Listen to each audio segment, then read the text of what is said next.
We are live. Coming to you live. It's Lichtman live. Say what's up to the people, Dad.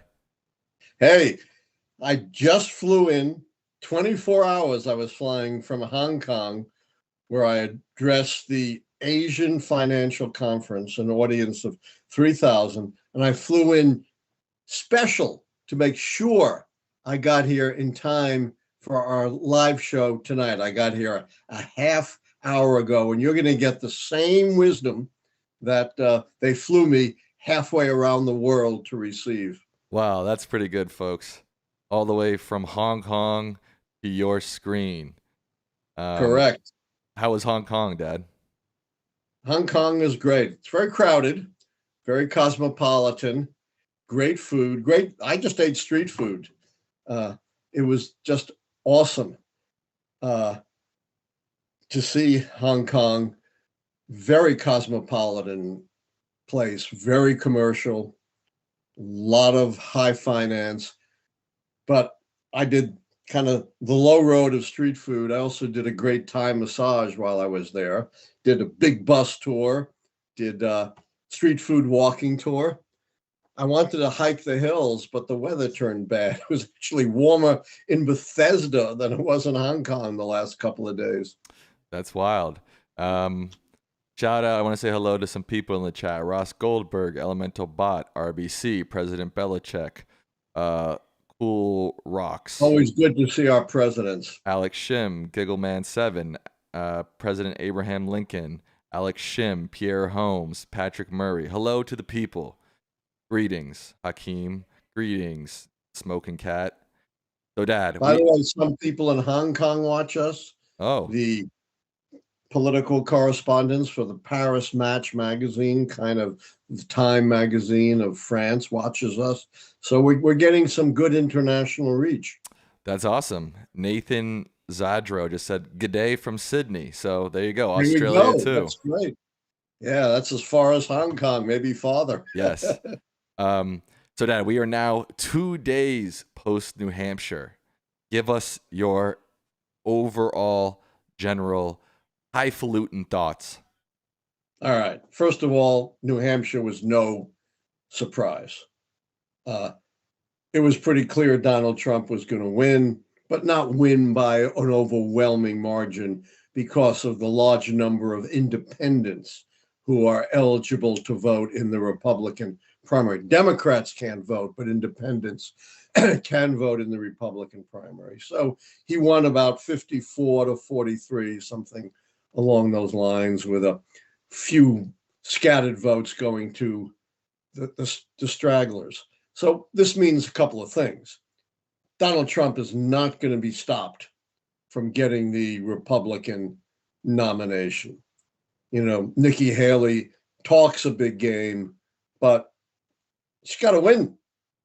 And I don't see where she's going to win to really stop the Trump locomotive. However, there's some real warning signs for the general election. Remember, we talked about Iowa, where you had the real hardcore Republicans, 31% in the poll said that Trump would not be fit to serve as president if he got convicted of felonies. That jumped up to almost 50% among those who voted in the Republican primary in New Hampshire, almost 50%. Now, a lot of those were independents, but Trump needs those Republican-leaning independents as well as the moderate Republicans. And a lot of Haley voters said they would not vote for Trump in a general election. So good news for Trump in terms of winning the nomination, not so much good news for Trump in terms of his prospects in the general election, which of course explains what we already know. What is Trump trying to do with these trials? Even though he claims he's done nothing wrong, he doesn't want to go before a jury and get exonerated. He wants to, Sam, what does he want to do? Delay. Distract. Never actually facing a jury and having to prove that you've done nothing wrong. And remember, all of this Trump bluster, you know, that it's a witch hunt, that it's Biden out to get him, that it's the swamp, that it's the deep state. What does that count for in a court of law, Sam? Nada. Nada, zero, nothing, naught, negative, forget it. So, one wonders what his real defense is going to be. And so far, his track record in courts has been terrible. He lost the E. Jean Carroll case. A civil jury found he was guilty of sexual assault, defamation, hurting a woman. His Trump University got nixed. His charity got nixed. There was a criminal trial in New York, which found some of his companies were engaged in criminal activity. He's over in the courts. And of course, all of his electoral challenges were thrown out by the courts. It's funny, Dad. Last week in the comments, there were a ton of people saying, respect your father, stop interrupting him. I just wanted to address that really quick. First of all, I think most of our regular viewers know when we're joking and making fun of each other, it's just banter. It's just to add some levity and some humor into the podcast, right? And also, you can do whatever you want. Okay, I'm just explaining. And also, you speak probably 98% of the time. It's not like I'm hogging the airways from you, right? I have never in a single show been lacking in time to speak. Right. Just wanted to clear that up for the people who were in the comments last week. So, Dad, why is Nikki Haley still in this race? She has no shot to win the nomination. What is she doing? She has no shot. I don't think she's shooting for the vice presidency. That's not the way to do it, although she might be a vice presidential pick. Who knows with Trump? So unpredictable. She's setting up 2028. Remember, it's quite common to run a losing nomination campaign and then come on to win. John McCain lost in 2000, came on to get nominated in 2008. Romney lost in 2008, got nominated in 2012. So really the best training, the best experience for a winning nomination campaign is a losing nomination campaign, ironically. So I really think that's what Nikki Haley is doing. I also think she hates Trump and, doesn't want to give Trump the satisfaction of, in effect, winning by default with everybody else dropping out. A lot of people in the chat are saying that she's waiting for Trump to get convicted. Do you think there's any truth to that? I mean, it's not happening anytime soon, so it's not like she's going to hang on until he's convicted, but maybe she's hoping he gets convicted, and because she's runner-up, she's the nominee. We've talked about this many times on this show, and that's why I think so much of our audience has picked up on this.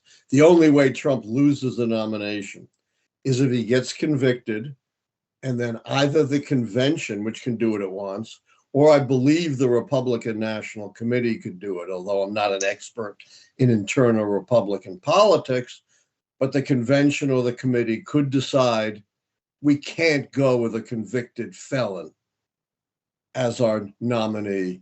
They bounce Trump and then could conceivably pick Haley as the runner-up. They don't have to, and I don't think they will. I'd be really shocked to see the Republican Party nominate a woman of color, but stranger things have happened.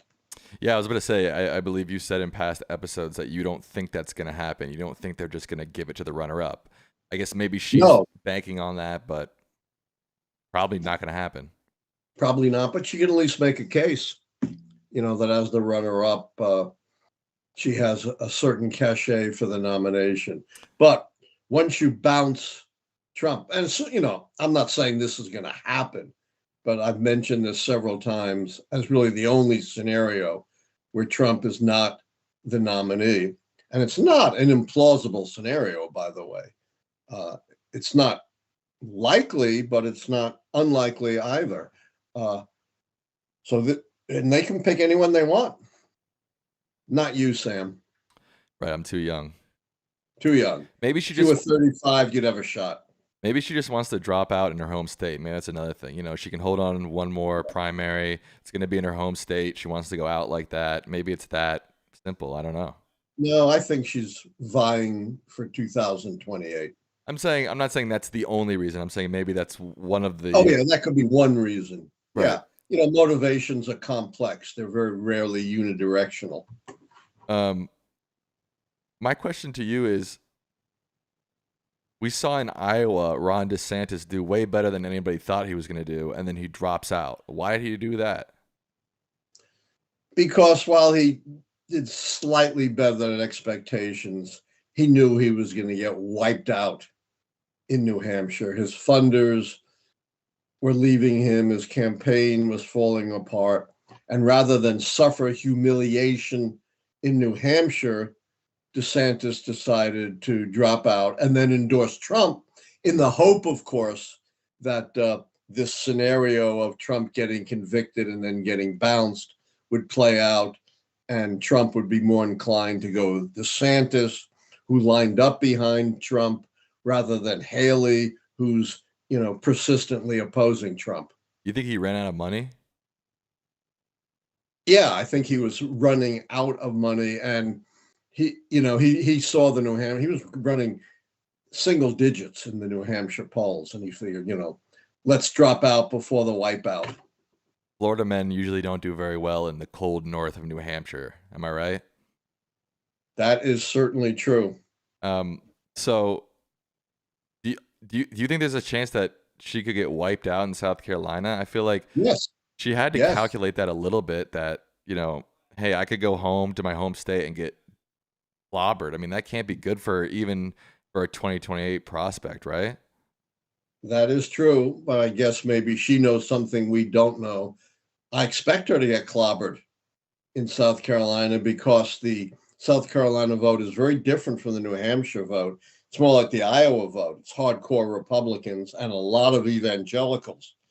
And as we know, the evangelicals love Trump. They think he's the next coming of King David or something like that, this horribly flawed human being sent by God, though, to achieve moral ends. It's amazing, how they twisted themselves into pretzels to support the immoral Donald Trump. When Bill Clinton had his affair, the evangelicals were all thundering, we don't care about his policies.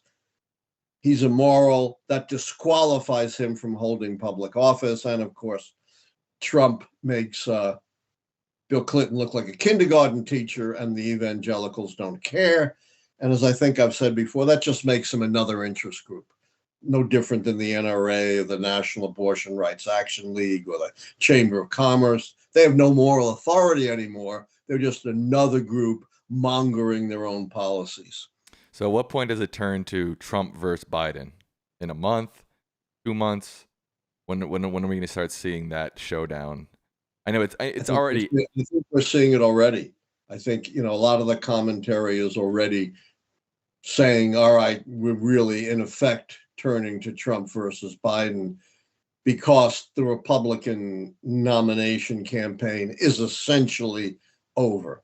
It's 99%, barring this, convicted scenario, leaving that scenario out, just on the straight primary caucus vote, 99% that Trump wins.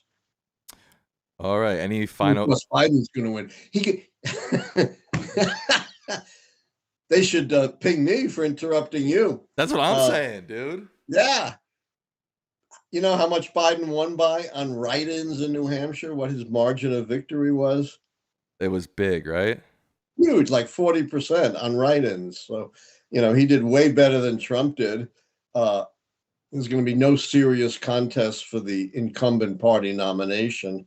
As I've been saying, it's 99.9% for Biden. So in effect, except for this one scenario, which is not impossible, the general election campaign is kind of set. And here's the counterintuitive thing. Based on the keys, it doesn't matter, right? Because the keys are based upon assessment of the record of the party holding the White House, and have essentially very little to do with the challenging party. Any final thoughts on New Hampshire or the primary coming towards us, South Carolina, before we take questions? Yeah, we also have Nevada, which is a very strange. They have a caucus where you select delegates and a primary that's just a beauty contest. So, Iowa is going to be very, very confusing. So we're really looking to South Carolina, and I can't see anything but a pretty big Trump win in heavily evangelical Republican South Carolina. That's where George W. Bush, after getting pasted in New Hampshire, came back and solidified the evangelical vote and beat John McCain, who had so badly beaten him in New Hampshire, and went on to sweep the Republican nomination in 2000. And Biden in 2016, the people thought he was done for after Iowa and New Hampshire, and that's where he made his resurrection, right? Right, but very different voter base, of course.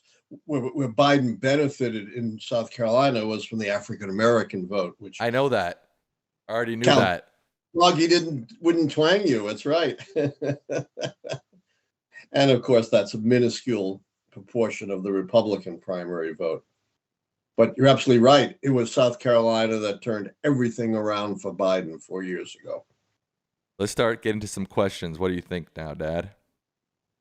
I'm always happy to get questions from our astute listeners and watchers. Are you tired? What time is it in Hong Kong right now? 13 hours later. So it's like the morning. Are you tired?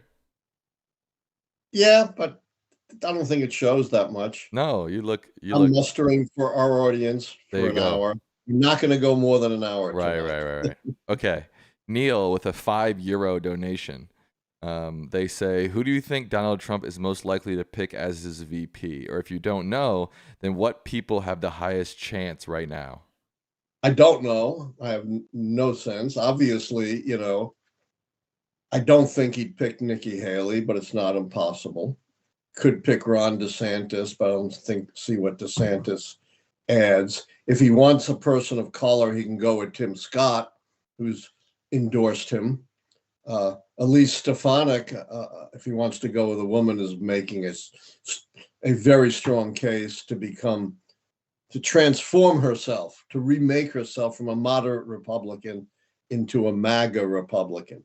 There's been some talk about Marjorie Taylor Greene, but Trump may like her because she's crazy, but she would be a real drag on the ticket. That would be wild. What about Ramaswamy? Zero chance. Zero chance. You heard it here first. He would add nothing and be a huge distraction. Kevin asks, a report came out that the economy grew by 3.3. Is it 3.3 or 3.1? I can't remember. I saw 3.1, but I'm jet lagged, so It doesn't matter. 3+% last quarter. Would that flip either the short or long-term economic keys? Well, it doesn't affect the short term because I think it's for all of maybe that's the difference. I think for all of 2023, it was 3.1, which is outstanding. And unless the economy plunges into a huge, deep recession very soon, which seems incredibly unlikely, the long-term economic key is pretty well won. I won't absolutely call it, but it's certainly leaning heavily in Biden's favor because the long-term growth so far has far exceeded the record of the previous two terms, which is the second Obama term and the Trump term. This is a question from Just Deanie. They ask, can they make a key, I guess turn a key, one way or the other, by blocking the border deal and Ukraine funding? That's two keys potentially. Yeah, it's both the foreign policy success and foreign policy failure keys. And, if they continue to block the aid to Ukraine and the Russians make great advances in Ukraine, that certainly could flip the foreign policy key against Biden and keep Biden from gaining a foreign policy success. So blocking funding for Ukraine not only is the horrible, awful, wrong thing to do. It'd be like blocking aid to Britain, during World War II before the U.S. entered. He had the same America First philosophy poisoning politics then. Think how awful it would have been if Hitler had conquered all of Europe. And they would also have blocked aid to the Soviet Union, and Hitler likely would have conquered the Soviet Union and killed 4 to 5 million more Jews. This notion that America could hermetically seal itself off from the rest of the world is one of history's great mistakes. Let's expand upon that, because Elemental Bot said, could you talk about what's happening with Texas and the border? All Republican governors but Vermont's said they support Abbott. How far could this escalate? It'll escalate as far as Abbott can. And Donald Trump has weighed in on this. And, they had a border deal pretty well set. And then Donald Trump weighed in and torpedoed it simply because, and he's not wrong, but it's horribly immoral, simply because not having a border deal is bad for Biden. It gives Republicans a continuing issue. Look, back in the George W. Bush administration, a group of moderate Democrats and Republicans had a comprehensive immigration reform package. The President Bush endorsed it, but the extremists in the Republican Party killed it. And they're killing it again because they have no interest. I hate to say it, but they have no interest in actually solving the border problem. Their interest is in keeping the problem alive and using it as a cudgel to pummel Democratic presidents. You sound like a conspiracy theorist, Dad. They're right out in front with this. They don't have to develop any conspiracy theories. Yeah, I mean, they're right out in front and saying anything with Obama or Biden's name on it, we're going to be against. It's similar to what's going on in the Middle East. The Arab countries, and particularly Saudi Arabia, have enormous resources and could have done a tremendous amount of good in helping the Palestinians and moving towards a settlement. But they're not interested. They want to keep alive the grievances of the Palestinians as something to pummel Israel with. It's very, very sad. Yeah, there's no doubt that the right wing is using the border and immigration as a weapon. There's no doubt about that for sure. Yeah, that's why they don't want to solve it. I'm not saying that Democrats or the left have come up with a good solution, but there's no doubt I don't think history will remember them well in the way they've demonized and, again, used this issue as a weapon, political weapon. Same thing with healthcare. They've been trashing Obamacare for, 7 years, promising a better healthcare plan. And what have they come up? What's their plan, Sam? They don't have one. They don't have one. They don't want to have to defend a plan. They simply want to pummel Democrats on Obamacare. It doesn't work very well, but they don't actually want to have to defend a plan. What's their inflation plan? How are they controlling inflation? They're doing it by going on to podiums and saying Biden's inflation is out of control. And that's it. That's it. And in fact, if you listen to what they're going to want to do, cut taxes, build up the military, that's going to be incredibly inflationary and balloon, not control the deficit. Jim Blowers wants to know if you think Haley will eventually go third party because she did so well with independents in New Hampshire. I do not believe Haley will go third party. I'm pretty confident in saying that. She sees her future in the Republican Party. She's young. What is she, early 50s, something like that. She's got plenty of years. She sees herself as a future Republican Party presidential nominee, and she doesn't want to mess that up with a feudal, quixotic independent or third party campaign, which will alienate Republicans and get her nothing. A question about the keys. What were some other keys that you considered when you were developing the keys that didn't make it Yeah. in? I'm trying to remember back 40 some odd years ago. I know we had a key that had to do with how many terms the incumbent party was in power. We had a war and peace key. We had a key on which candidate, the incumbent or the challenger, was more of a centrist type of candidate. We had a key on, whether it was a Republican or Democratic political era. Those were 4 or 5 of the keys that we were considering, but did not make the final cut. Patrick Murray with a $5 donation. Thank you so much for the donation, Patrick. That helps our stream a ton. They say, last week I said Trump would run in 28, even if he wins in 24, because he wants to be president for life. Dean Phillips recently said the same thing. Any truth? I think he would want to. It would be very difficult. He'd have to overturn the Constitution, and he's certainly said he's willing to do that.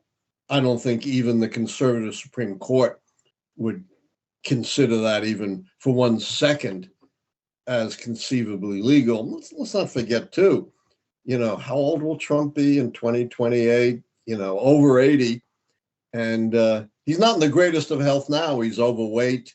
You can see he's got a red face. I just don't see that. I think he'd want to be president for life. He admires Putin and Xi and authoritarians like that, but I don't see that happening. Well, you've got a red nose. I certainly hope not. You've got a red nose. You said he's got a red face. You got a red nose. Yeah, but I have a good reason. Oh. I just wore a mask for 24 hours flying back from Hong Kong. Oh, okay. So it's a red nose pro tem. Right. Before we move on, I want to tell people, actually, we started a TikTok and an Instagram where we'll be posting clips there.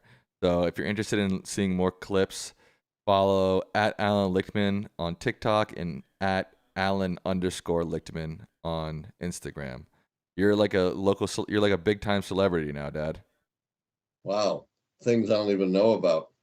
What do you think TikTok is? Like, what's your understanding of TikTok?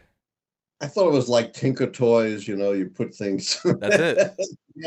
That's it. No, but seriously, do you have an understanding of what TikTok is? I think it's some kind of Chinese platform similar to Facebook. Not quite. It is a Chinese. Right. Okay, we'll move on. Do I have to know these things? No, that's what I'm here for. Exactly. The Alex Treefire asks, Alan, do you think Andy Kim has a chance in New Jersey? Remind me who he is. Andy Kim. Yeah. Let me see. I'm a little jet lagged that it's not flashing on my radar. Andy Kim is he a gubernatorial? He is a U.S. representative from New Jersey's 3rd congressional district. I guess he's running. I have no idea. You don't know him. I guess he's running for I Senate. don't follow individual congressional districts. Yeah, he's running for Senate on September 23rd, 2023. No, running for Senate. Is he the Republican candidate for Senate? He is a Democrat. Yeah. I presume a Democratic. I don't know this person. As I said, I don't follow 435 congressional districts. It's not my thing. No, I don't have. I'm the big thinker. I don't have time to. If you wanted to do that, read the Cook Political Report. Right. Charlie Cook's a good buddy of mine. He's great. They delve into every congressional district, but I'm not the person to ask that. But certainly, any Democrat who's a member of Congress has a shot to overtake. I assume he's running against Menendez, who's for the 2nd time under serious indictment for bribery. Yeah, that guy's a slime ball. I agree. He should just disappear as far as I'm concerned. Disappear. Disappear, right. Mike DeNicola with a $10 donation. Thank you, Mike. They say, "Hey, Alan and Sam, hope you are well. Do you see RFK Jr. getting on enough ballots to flip the no third party key?" It's definitely a possibility. You know, I don't know how well organized he is and whether he's organized enough to get on, most ballots. That's why I'm withholding judgment, even though in some polls he's doing really well. But, the polls are just all over the place. Remember, Sam, how panicky the Democrats have been because of these swing state polls, right? Like in Pennsylvania, Wisconsin, Michigan, showing Trump ahead. Well, there's a new Pennsylvania poll, just came out yesterday, showing Biden is 8 to 9 points ahead, way outside the statistical margin of error. So, the polls are going to be all over the place until we get much closer to the election. Ross Goldberg asks, "Does Obama really deserve any blame for the election of Trump in 2016 and the Dems' historic losses at both the congressional and state level during his presidency?" He does. I think Obama in many ways was a very good president. The Affordable Care Act is one of the great presidential accomplishments of our time. And he did it without a single Republican vote. It was to that point in history, the only major piece of social legislation without any support whatsoever from the opposition party. And, I was a big fan and continue to be of the Iran nuclear deal. Getting out of that deal has been a disaster. It looks like Iran is getting close to developing nuclear weapons. Of course, I'm a big supporter of initiatives on climate change that Obama put forth. But politically, he was a disaster. Democrats collapsed. Historic losses in the House and Senate in 2010 and 2014. And then, of course, Trump coming on to win in 2016.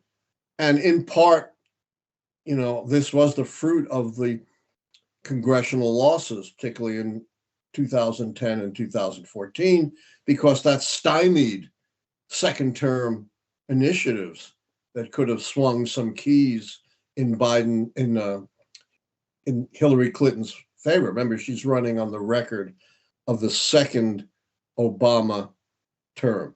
Now, I don't think this affected the election, but here's something else politically that I really fault Obama for. And that is, he knew early on that the Russians were intervening in a very significant way, monumentally, in our elections. And he should have gone on national television in September and warned the American people, issued a clarion warning about what the Russians were doing.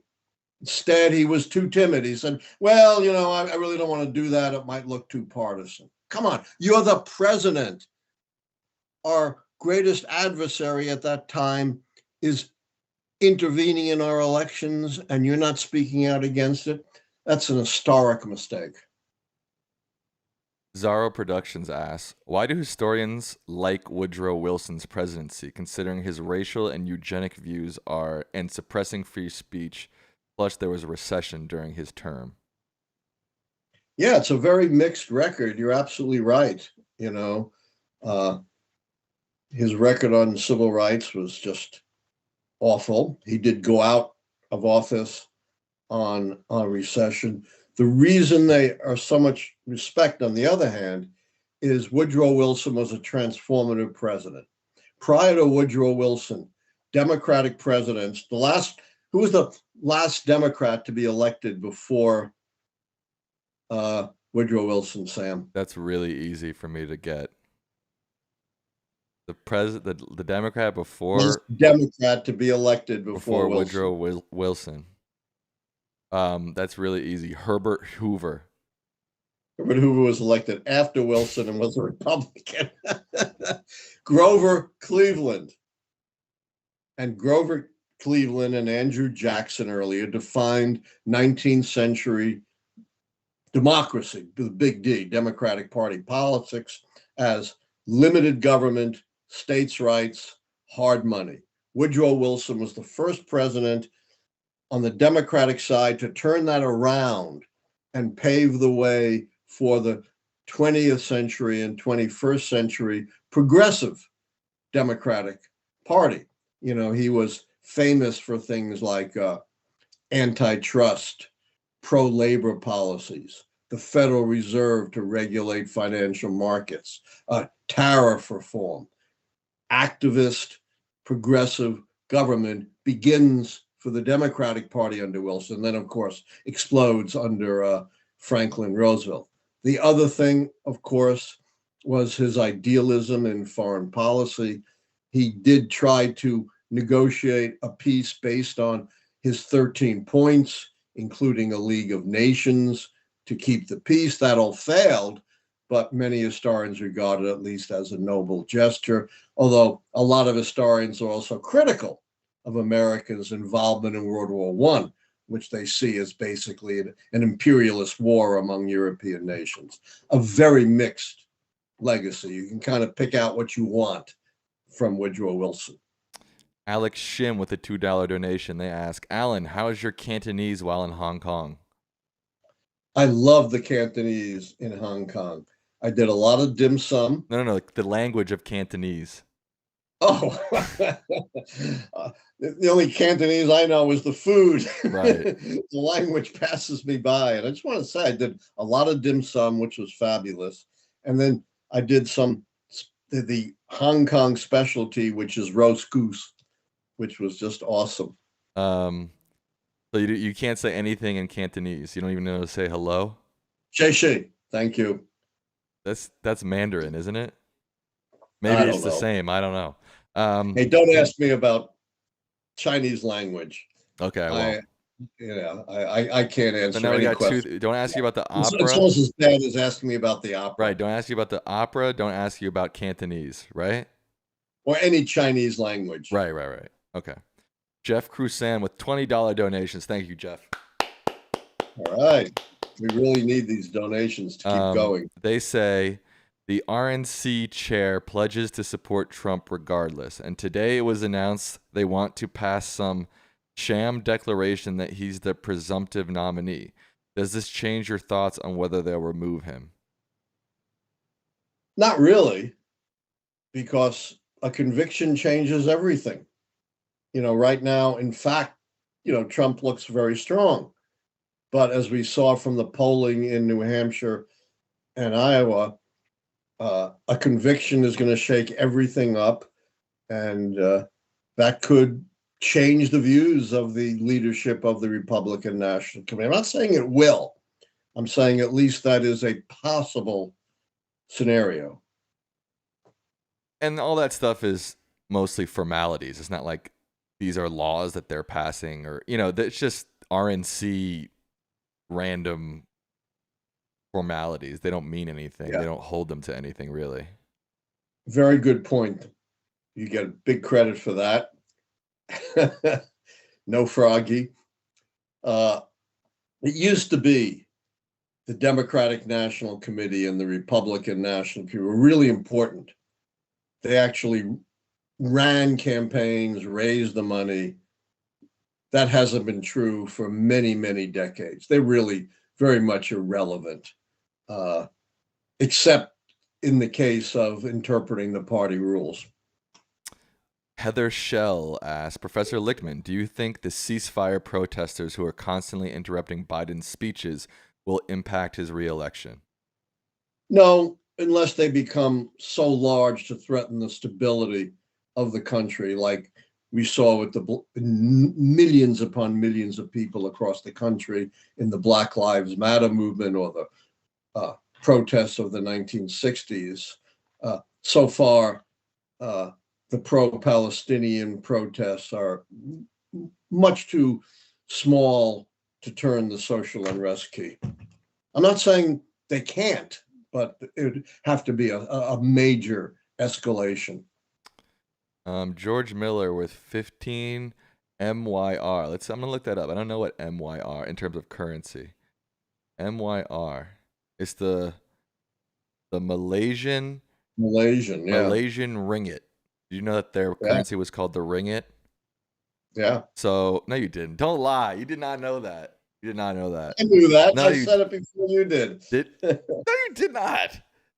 I certainly did. Okay, people in the chat. Did I he say wasn't it? looking at anything. All right, next question. Well, George Miller donated 15 Malaysian ringgit, and they said, what are your thoughts on gun registration? I noticed that you didn't mention this reform in your Repeal the Second Amendment book. Yeah, I'm very much in favor of a whole host of reforms, including gun registration and gun permitting. To listen to the NRA and the gun lobby with our lax gun controls, we should be the safest by far of all our peer democratic nations. In fact, the opposite is true. If you take the US and compare it to our closest peers, the nations in the G7 group of nations, which are countries like Canada and France, England, Italy, Germany, and Australia, per capita, an American is 20 times more likely to be murdered by a gun than on average in those 7 peer countries. Not 20%, 20 times more likely to be murdered by a gun. And if you look at within the states that have strong gun controls, the gun homicide rate and the gun death rate is a small fraction of the states that don't have significant gun control laws. All right, quick quiz, Dad. What's the currency of Turkey called? Never been to Turkey, can't say. Okay, what's the country you've been to? You've been to. I don't want to answer it. See? I'm going to England and I know it's the pound. Oh, that doesn't count. That doesn't I know count. It's the franc. I'm going to Germany. I know it's the mark. All right. It's not anymore. It's the euro. You're wrong. Well, it's the euro everywhere in Europe, but they still have marks, I think. I don't know. R. Shelton, I'm just trying to test you. You said you knew the Malaysian ringgit. You don't even know the Turkish lira? That one's easy. Come on. Hey, don't be a wise guy. R. Shelton. Remember what the audience said. Respect your elders. Oh, right. That's better. Don't try to show up your elders, particularly when they're jet lagged.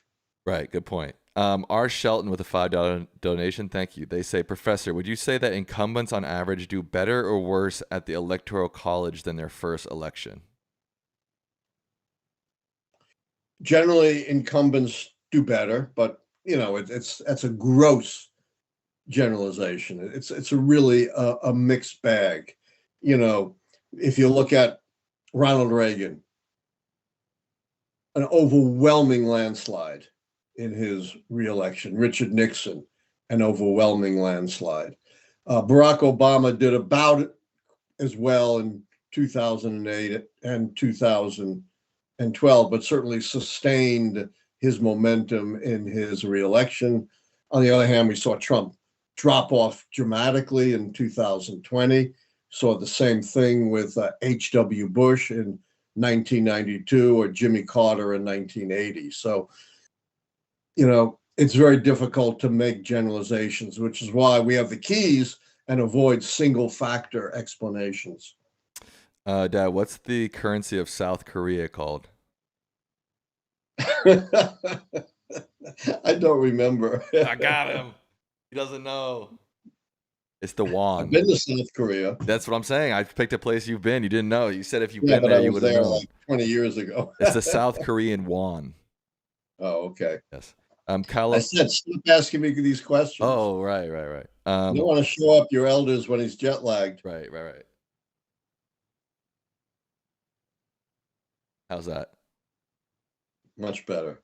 Carlos Alvarez with just a $20 donation in their first super on our live stream. Thank you so much. I know the. Go ahead. Never mind. Go ahead. You know the What's what? The question?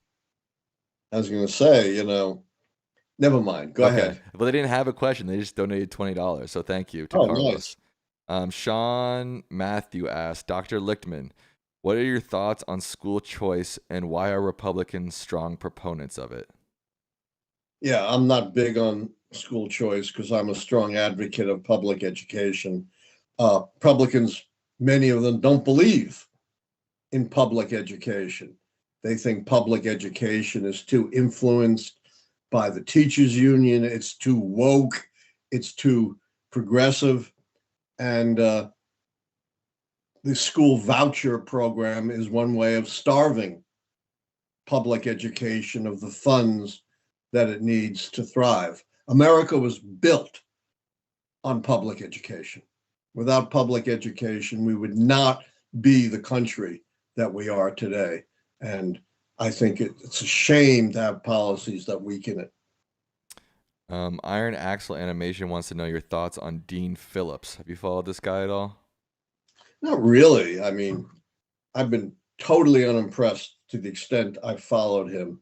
He keeps talking about the need to move on from Biden, but except for sniping at Biden's age, which, is beneath him, he hasn't offered any alternative policies to Biden.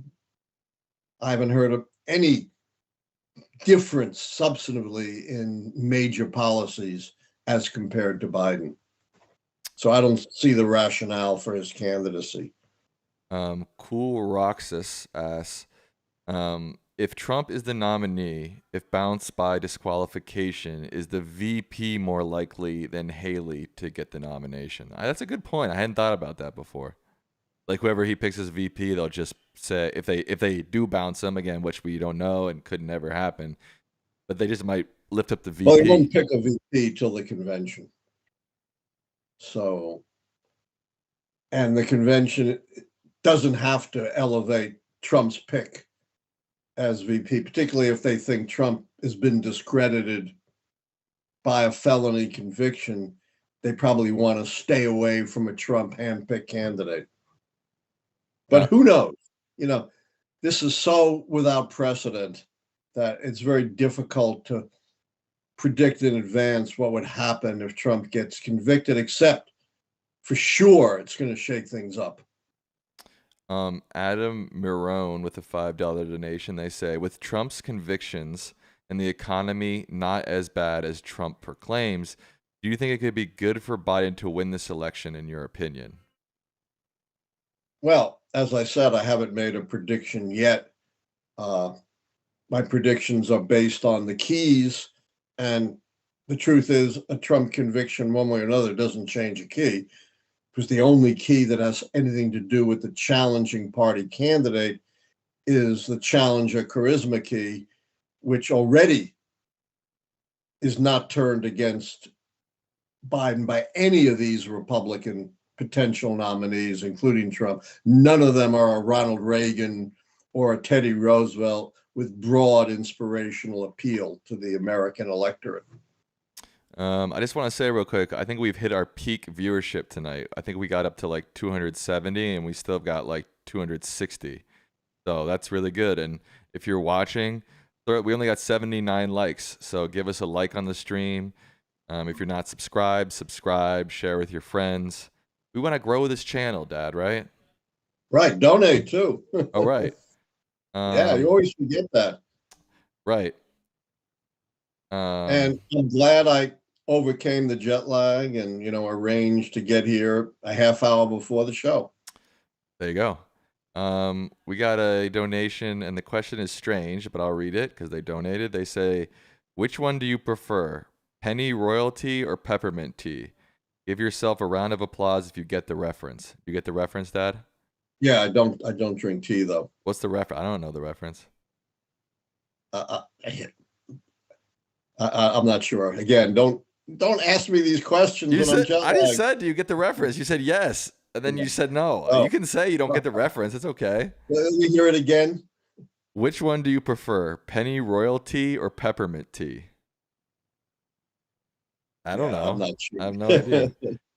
You mentioned Grover Cleveland. What was the context of him winning, then losing to Benjamin Harrison, then winning again? Yeah. So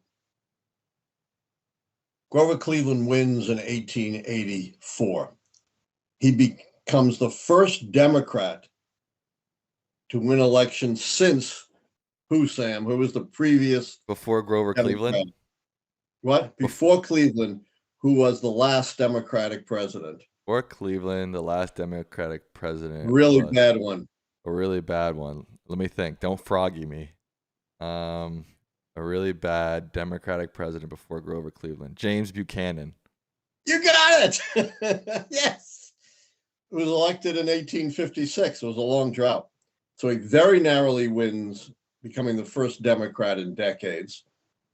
Very narrowly loses in 88. He wins the popular vote, actually, but loses a couple of swing states by a very small margin. I mean, in effect, 84 and 88 were virtually tied elections with a very small margin for Cleveland in 84 and against Cleveland in 88.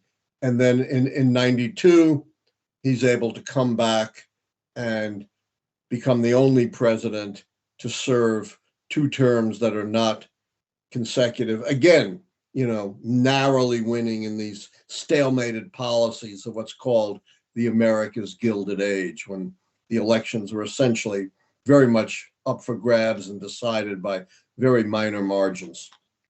Everybody in the chat is saying that I was wrong, that it was Andrew Johnson, the Democrat before. Well, he was never elected. Okay, so I was right. Ha! See, Yeah. Chad, I got it. Yeah, and it's questionable his party identity because he became vice president on the Republican fusion ticket of Abraham Lincoln, and then became president when Lincoln died. So it's not clear. Certainly wasn't an elected Democrat, and his political status is a little dubious, although certainly ideologically and by background he was a Democrat, but he was never elected. So I was right. Yes, the last elected Democrat was James Buchanan. Mike DeNicola with a $10 donation and asked me a question, Dad. Oh. Ha. He says, "Hey Sam, are you confident your Ravens can make the Super Bowl and beat the Chiefs, who seem to be playing with Donald Trump levels of overconfidence? I'll be rooting for Baltimore this weekend." Here's the thing. I do think the Ravens are going to make the Super Bowl. I really do. I don't think the Chiefs are that good this year. Now, Patrick Mahomes is an X factor. He can do anything. He can take a team, put it on his back, and do miracles. So, barring a miracle, barring him doing that, I think the Ravens will win. What do you think, Dad? Do you think Jackson's an X factor too? Yes, yeah. And the Ravens are a better team, no doubt. Overall, they are a better team. Kansas City's got a lot of flaws and have been pretty lucky in a number of the wins this year. Yeah. But on the other hand, the Ravens have a terrible track record under Lamar Jackson in the playoffs. He was young. You have to understand, the guy is like not young. Come on. Lamar Jackson Mahomes was young too when he won the Super Bowl. Well, Come on. That's an excuse. Lamar Jackson is only 27. Yeah, and Mahomes' first Super Bowl, he was younger than that, I think. You're probably right. So I agree with you. I think the Ravens will beat them, but somehow Mahomes does seem to have this magical thing going for him. Not this time. Their offense isn't that good this year. They don't have great receivers. They don't have great running backs. I think their defense is decent, but not as good as the Ravens' defense is like the best in the NFL. Defense is better. The Ravens definitely have a better running game. Jaden Alvarado asks, "What are the consequences if Ukraine's peace deal requires Ukraine to give up land?" They say, "I prefer a peace deal that's pre-war." I think that would be pretty disastrous. And, again, depending, I don't like to answer hypotheticals, and the devil is always in the details, but as a general rule, that would be pretty disastrous. Our benefactor, Derek Taylor, is back. Derek, we've missed you. You've been gone for months. And he donated $20. So thank you, Derek. Awesome. They ask, if Lyndon Johnson ran for president in '68 instead of quitting, would he have beaten Nixon? my answer to all those questions is you cannot pull something like that out of history because everything then would change. But let me just say, it wasn't just the incumbency key. There were lots of other keys out against the Democrats in 1968. Social unrest, political divisions, disastrous war in Vietnam, et cetera, et cetera. President Belichick wants to know, what do the keys say about the Super Bowl? Nothing. Well, have to develop keys to the Super Bowl, right? I'm asked all the time by gamblers to develop keys to sports betting. And I always turn them down because I don't want to wind up with cement overshoes in the Potomac River. Yeah, but now sports gambling is pretty much legal. I mean, it's legal in many states. Let's just say that. Yeah, things have changed, right? It isn't, maybe I don't know how much mob influence there still is in sports betting. Crypto BT donated, but I think Crypto BT, you've asked this question before, and I think we did answer it about Democrats being anti-crypto. I think we've answered that before. Yeah. By Well, today's, we can take, 2 or 3 more questions. Okay. By today's standard, would you consider all the 4 main candidates of the 1912 election being socialist? No, William Howard Taft was hardly a socialist. He was the incumbent Republican. Teddy Roosevelt was a progressive, as was Woodrow Wilson, but neither one of them was a socialist. There was one real socialist of the 4, and that was Eugene Victor Debs, who ran from jail for violating the Espionage Act, which is one of the indictments in the national security case against Donald Trump. So the only real socialist was the socialist. Remember, socialism is not progressivism. Socialism distinguishes itself by calling for government ownership of the means of production. That's not what Bernie Sanders advocates today, or Elizabeth Warren. It's not what Teddy Roosevelt or Woodrow Wilson, and certainly not William Howard Taft, were advocating in 1912. Great question, though. They also want to know, why didn't Very knowledgeable audience that knows about 4 candidates in 1912.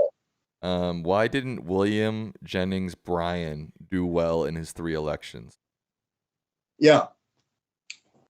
This was actually my analysis of the election of 1896 was pivotal in my developing the theory that elections are essentially votes up or down on the strength and performance of the White House party, and the candidates don't have much to do with it. William Jennings Bryan in 1896 lost to William McKinley. William Jennings Bryan was the great orator of the late 19th century. William McKinley was a stiff, dull, stuffed shirt politician. William Jennings Bryan was really the first politician in American history, first presidential candidate to stump the country with his great orations, and he still lost. Why? Because he was running on the record of the incumbent Democratic administration in the midst of to that point, the worst depression in American history, the Great Depression of the 1890s, which also had lots of created social unrest, bad midterm elections, etc. The depression of the 1890s was exceeded only later by the depression of the 1930s. And that led me to this idea that it's not the candidates, it's the strength and performance of the White House party they represent. One more question. One more question. 10 o'clock, right? Why don't we just end it there? Yeah, that was a great question. Jack Davis really wants me to tell you that about breaking news that Alabama executed that guy with the nitrous gas. Supreme Court, yeah, gave them leave for that execution. I guess that just happened. Any comments on that? No. Jack, I told him. I've been traveling, so I haven't followed the latest, except I know the Supreme Court authorized this unusual method of execution. Look, I'm against the death penalty, period. Not for moral reasons, not because I don't think some people don't deserve death. It's just because it's impossible to administer. It's the dregs of society that get the death penalty. It is never the rich and the well-connected, whatever crimes they may commit, who get the death penalty. It's just impossible to administer. And it turns out, now that we've got more sophisticated methodologies of assessing guilt or innocence, like DNA evidence, there are quite a few innocent people sentenced to death. So for those reasons, I'm not big on the death penalty, period. Elemental Bot said, breaking news, Marianne Williamson drops out, but I'm not seeing any news on that, Elemental Bot. So I'm not sure that makes a ripple in the space-time continuum of presidential elections. Crypto BT wants to know, can I create a chat GPT app for the keys? You want to? You'll answer that, Sam. I mean, if you want to, you can. Why not? Yeah, I mean, the keys are an open, you can make, they're an open source prediction system. Anybody can make a prediction from them in theory, right? And I like people using them because I always say the keys are the only do-it-yourself prediction system. You can't go out and take a poll. You can't go out and create, one of these big econometric models or even understand them for most people.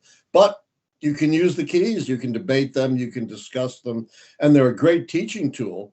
Because to answer the questions, you've got to look at history. You got to look at politics. You kind of reanimate American history every time you use the keys. Final question. How would the Ukraine-Russia peace talks impact the keys? Well, it depends on the outcome. We already said, if Ukraine's got to give up a lot to end the war, that could turn the key against Biden. A very successful negotiation could go the other way. All right. With that, we'll let this man relax, enjoy his home, enjoy his bed, as he just flew across the world from Hong Kong just to go live with you all. Let's give him a round of applause. Give him a thumbs up in the chat. Give a donation. That would be the best. Oh, right. Yeah, donation. That would be nice. Give a donation. That would be the best way of giving thanks. Great questions. As always, we're just beginning the election year, yet so much is already happening, and yet so little so far in terms of the nominations. Yes. The front runners are front running. And as I said, except, for the extraordinary situation of felony convictions for Trump, so far the political scene has been boringly predictable. Agreed. And with that, we say good night and we say go Ravens. All right. Let's not alienate our Kansas City listeners and viewers. No, go Ravens. Good night. All right.